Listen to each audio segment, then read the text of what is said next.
En marge de la cérémonie du Ballon d'Or 2023, le journaliste a demandé à Kylian Mbappé s'il allait venir au Real Madrid la saison prochaine.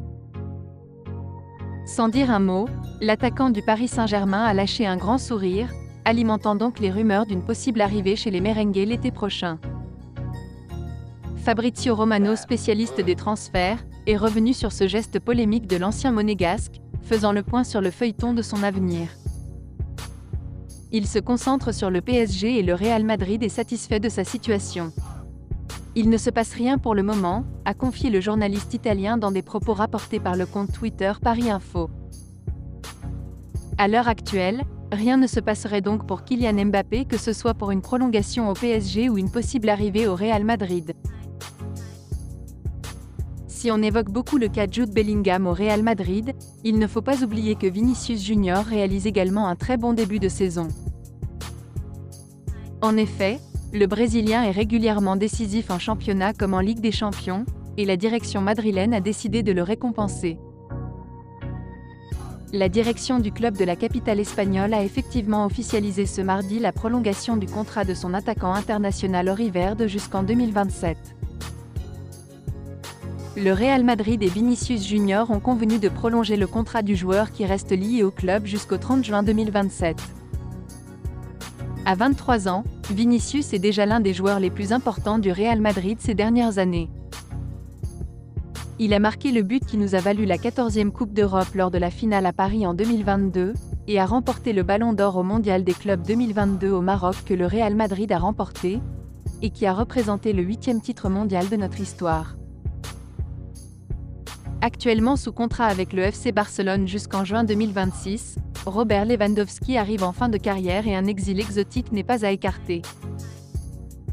En effet, il semblerait que des écuries d'Arabie Saoudite ou encore des États-Unis aimeraient recruter l'international polonais dans un avenir plus ou moins proche.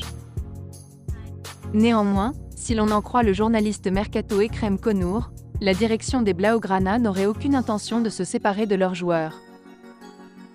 Cette saison, l'ancien joueur du Bayern Munich a disputé 9 rencontres de Liga pour 5 buts inscrits et délivré 3 passes décisives. Il s'est également illustré en Ligue des Champions avec un but et un passe en 2 rencontres. Annoncé depuis quelques jours vers la sortie, Toni Kroos, 11 rencontres de Liga disputées cette saison, et Luka Modric, 9 apparitions en championnat depuis cet été, ne devraient finalement pas être transférés lors du prochain mercato.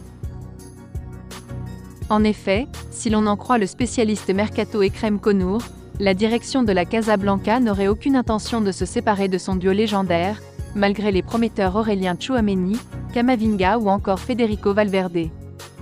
L'international allemand et l'international croate, respectivement âgés de 33 et 38 ans, devront donc rester au club jusqu'en juin prochain, date de leur fin de contrat minimum.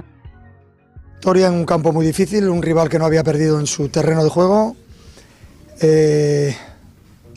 Creo que el partido tiene 2 partes muy diferentes.